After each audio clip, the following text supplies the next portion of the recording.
নমস্কাৰ, আজি হৈছে 13 জুন। এই মুহূৰ্তত কেইবাটাও ব্ৰেকিং নিউজ আহি পৰিছে। দিব লৈছোঁ ৰাতিপুৱাৰ প্ৰথমটো ব্ৰেকিং নিউজ।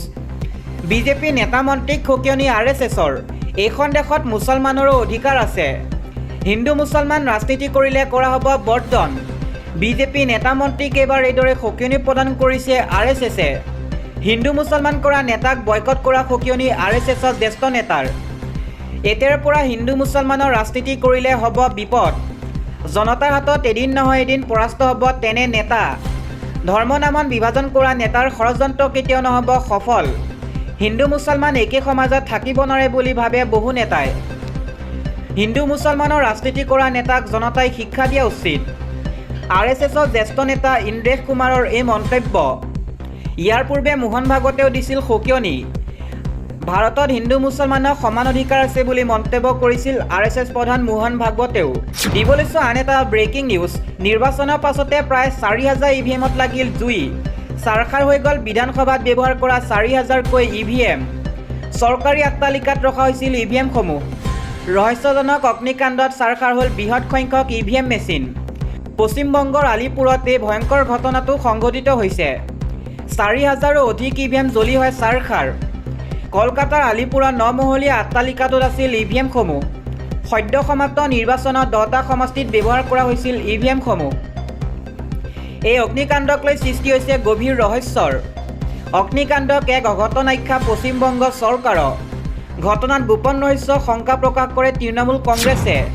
আগবঢ়াইছোঁ আন এটা খবৰ। গ্ৰেপ্তাৰৰ দিশে বংগকন্যা মমতা বেনাৰ্জী। দেশত পুনৰ হ'ব পাৰে ৰাজনৈতিক জোকাৰণি। গ্ৰেপ্তাৰ হ'ব পাৰে পশ্চিমবংগৰ প্ৰাক্তন মুখ্যমন্ত্ৰী মমতা বেনাৰ্জী। গ্ৰেপ্তাৰৰ দিশে বংগকন্যা তথা প্ৰাক্তন মুখ্যমন্ত্ৰী মমতা বেনাৰ্জী। বিপদ বাঢ়িছে মমতা বেনাৰ্জী। দিনক দিনে বিপদ বাঢ়িছে মমতা বেনাৰ্জী। কলকাতাত মমতা বেনাৰ্জীৰ বিৰুদ্ধে গোচৰ ৰুজু কৰা হৈছে। ধৰ্মীয় অনুভূতিত আঘাত খনা বিস্ফোৰক অভিযোগ। সাম্প্ৰদায়িক বিষবাষ্প বিয়পাই জনতাক উচতনি দিবলৈ চেষ্টা কৰাৰো অভিযোগ উত্থাপিত হৈছে মমতা বেনাৰ্জীৰ বিৰুদ্ধে। সমাজত অশান্তি বিয়পাবলৈ চেষ্টা কৰাৰ অভিযোগ। মমতা বেনাৰ্জীৰ ভাষণে সম্প্ৰীতিৰ এনাজৰী বান্ধোন ক্ষতি কৰিব পাৰে। মমতা বেনাৰ্জীৰ বিৰুদ্ধে এজাহাৰ দাখিল কৰিছে তুষাৰ কান্তি দাসে। BNSৰ অধীনত মমতা বেনাৰ্জীৰ বিৰুদ্ধে 3টাকৈ ধাৰাত গোচৰ ৰুজু কৰা হৈছে।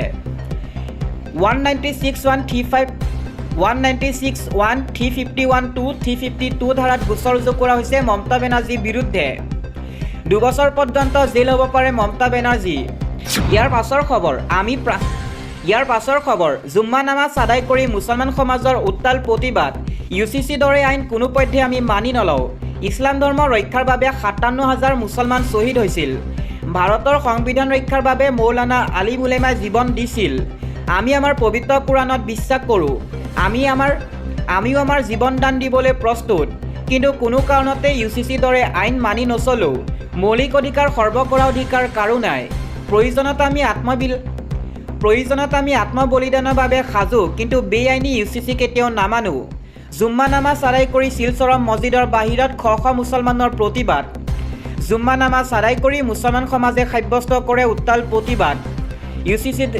UCC দৰে আইন কোনোপধ্যে আমি মানি নলওঁ বুলি হুংকাৰ প্ৰেৰণ কৰিছে মুছলমান সমাজে। দিব লৈছোঁ আন এটা খবৰ। ভাৰত বাংলাদেশ সীমান্তত বাংলাদেশী ৰতপালি। সীমান্ত পাৰ হৈ ভাৰতীয় খেতিয়কে কৰা পাচলি খেতি লণ্ডভণ্ড বাংলাদেশীৰ। ভাৰতৰ ভূমিৰ পৰা পাচলি হাতত লৈ পলায়ন কৰে বাংলাদেশীয়ে। প্ৰতিদিনে সীমান্ত অশান্ত কৰা কাৰ্যত লিপ্ত হৈ পৰিছে বাংলাদেশী সেনাৰ সন্মুখতে অতপালি কৰে একাংশ উদ্দণ্ড বাংলাদেশী যুৱকে। ভাৰতৰ কৃষিভূমিৰ শাক পাচলি হাতত লৈ উদ্ভণ্ডালি। দিন দুপৰতে ভাৰতীয় সীমাত প্ৰৱেশৰ মৰসাহ বাংলাদেশীৰ। আন এটা খবৰ। হঠাৎ বৃদ্ধি কৰা হৈছে অখিল গগৈ নিৰাপত্তা। এতিয়াৰ পৰা 11জনকৈ নিৰাপত্তাৰক্ষী থাকিব বিধায়ক অখিল গগৈৰ লগত। অখিল গগৈৰ লগত থাকিব এস্কৰ্ট কাৰ। আনগৰাকী অতিৰিক্ত নিৰাপত্তাৰক্ষী বৃদ্ধি কৰা হৈছে অখিল গগৈৰ বাবে। এই ডাঙৰ সিদ্ধান্ত গ্ৰহণ কৰিছে অসম চৰকাৰে। এস্কৰ্ট লৈ থাকিব অখিল গগৈ। পৰৱৰ্তী খবৰ। ইৰাণ আমেৰিকা যুদ্ধৰ মাজতে ভাৰতৰ 18,000 নাবিকক হাই এলাৰ্ট জাৰি কৰা হৈছে। ভাৰতৰ 18,000 নাবিকক হাই এলাৰ্ট জাৰি কৰে ভাৰত চৰকাৰে। সন্মুখত বিপদ, সকলো সতৰ্ক হৈ থাকক। ভাৰতীয় জাহাজত ধাৰাবাহিক আক্ৰমণৰ পাছতে এলাৰ্ট জাৰি কৰিছে ভাৰত চৰকাৰে। তিনি দিনত তিনিখনকৈ ভাৰতীয় জাহাজত কৰা হৈছিল ভয়ংকৰ আক্ৰমণ।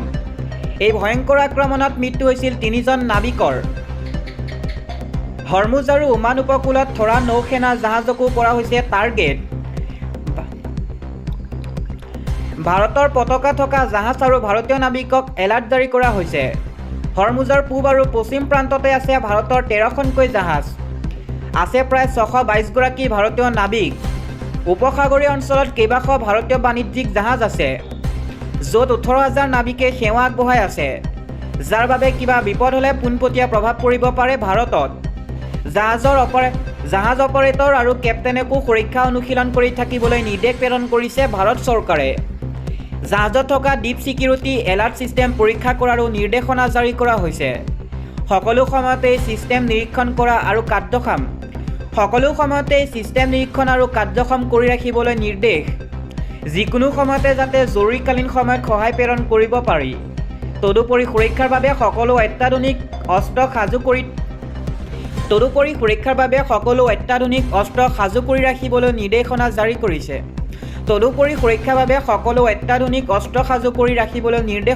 কৰা হৈছে। এই সংঘাতৰ অঞ্চলত ৰাতিৰ সময়ত অতিৰিক্ত নিৰাপত্তাৰক্ষী নিয়োগৰ নিৰ্দেশ জাৰি কৰা হয়। দিব লৈছোঁ PM কিষাণৰ হিতাধিকাৰীলৈ এটা জৰুৰী খবৰ। অহা 30 জুনৰ পূৰ্বে কৰিব লাগিব কেইবাটাও গুৰুত্বপূৰ্ণ কাম। এই কাম নকৰিলে আপুনি বঞ্চিত হ'ব কিস্তি লাভৰ পৰা। EKYC আপডেট নকৰিলে নাপাব আপুনি 2000 টকা। আধাৰ কাৰ্ড বেংক একাউণ্টৰ সৈতে সংযোগ হৈ থকাটো বাধ্যতামূলক। PM কিষাণৰ 23তম কিস্তি লাভ কৰিবলৈ EKYC কৰাটো প্ৰায় বাধ্যতামূলক। 30 জুনৰ ভিতৰত সম্পূৰ্ণ কৰিব লাগিব আপোনাৰ EKYCৰ কাম। pm-kishan.gov.in ৱেবছাইটত অনলাইন যোগে EKYC কৰিব পাৰিব। নিজৰ আধাৰ নম্বৰ দাখিল কৰিব লাগিব। OTP জৰিয়তে ভেৰিফাই কৰি ছাবমিট কৰিব লাগিব। PM কিষাণ আঁচনিত EKYC কেনেকৈ কৰিব আপডেট জানো আহক সবিশেষ। PM কিষাণ পৰ্টেল আৰু মোবাইল এপৰ জৰিয়তে এই কাম উপলব্ধ আছে। বায়োমেট্ৰিক ভিত্তিক EKYC কৰিব পাৰিব আপডেট। CSC আৰু ৰাজ্যিক সেৱা কেন্দ্ৰসমূহতো কৰিব পাৰিব আপডেট। নিজৰ PM কিষাণ হিতাধিকাৰীৰ স্থিতি কেনেকৈ পৰীক্ষা কৰিব? PM কিষাণৰ অফিচিয়েল ৱেবছাইটত লগইন কৰক। বেনিফিচিয়াৰী ষ্টেটাছ অপশ্যনটো ক্লিক কৰক। আপোনাৰ আধাৰ নম্বৰ বা বেংক একাউণ্ট নম্বৰ অন্তৰ্ভুক্ত কৰক। ট্ৰেনজেকশ্যন অথবা পে'মেণ্ট ষ্টেটাছ পৰীক্ষা কৰিব পাৰিব। ইয়াৰ পাছৰ খবৰ, পেট্ৰল পাম্পত পেট্ৰল ডিজেল ক্ৰয়ক লৈ চৰকাৰে জাৰি কৰিছে নতুন নিৰ্দেশনা। এদিনত এজন গ্ৰাহকক মাত্ৰ 200 লিটাৰ ডিজেলহে বিক্ৰী কৰিব পাৰিব পেট্ৰল পাম্পে। বাণিজ্যিক আৰু ঔদ্যোগিক গ্ৰাহকে খুচুৰা পেট্ৰল পাম্পৰ পৰা ক্ৰয় কৰিব নোৱাৰিব তেল। অনুমোদিত ব্লক ছাপ্লাই পইণ্টৰ পৰাহে পেট্ৰল ডিজেলৰ ক্ৰয় কৰিব পাৰিব বাণিজ্যিক আৰু ঔদ্যোগিক গ্ৰাহকে। অনাগত 90 দিনৰ বাবে চৰকাৰে এই নিৰ্দেশনা জাৰি কৰিছে। দিব লৈছোঁ আন এটা খবৰ, শ্যামকানু মহন্ত অধিবক্তাই মোক ভয় ভাবুকি খুৱাইছে। সাক্ষ্য প্ৰদান নকৰিবলৈ প্ৰেছাৰাইজ কৰিছে। কিন্তু আমি ভয় নাখাওঁ, মই মোৰ ফালৰ পৰা যিমানখিনি দিব লাগে দিছোঁ। ফাষ্টেগ আদালতত সাক্ষ্য প্ৰদান সম্পন্ন কৰি এই মন্তব্য কৰে বিলাসিত সেনা যুটীয়া সচিবৰাজ অসমে। দিব লৈছোঁ আন এটা খবৰ, পুনৰ পাকিস্তানী সেনাৰ বৰ্বৰতা, নিৰস্ত্ৰ প্ৰতিবাদকাৰীৰ ওপৰত নিৰ্বিচাৰ গুলীচালনা। পাক অধিকৃত কাশ্মীৰত কমেও 16 জন নিহত হয়। পুনৰ ৰক্তাক্ত হৈ পৰিছে পাকিস্তান অধিকৃত কাশ্মীৰ। অভিযোগ উঠিছে যে তাত পাকিস্তানী সেনাই পুনৰ নিৰ্বিচাৰে গুলীচালনা কৰিছে। এই ঘটনাত কমেও 16 জন লোক নিহত হৈছে আৰু 37 জন লোক আহত হৈছে। দুদিন পূৰ্বে তাত আৰক্ষী নিৰ্বিচাৰ গুলীচালনাত 30 জন লোকৰ মৃত্যু হৈছিল। পুনৰ ঘটিল সেই একেই নৃশংস ঘটনা। পাকিস্তান দখলত থকা কাশ্মীৰৰ এডিগা গ্ৰাণ্ডত নিৰ্বিচাৰে গুলীচালনা কৰিছে পাকিস্তানী সেনাই। অভিযোগ অনুসৰি AK-47ৰে নিৰ্বিচাৰ গুলীচালনা কৰা হৈছিল পাক অধিকৃত কাশ্মীৰত।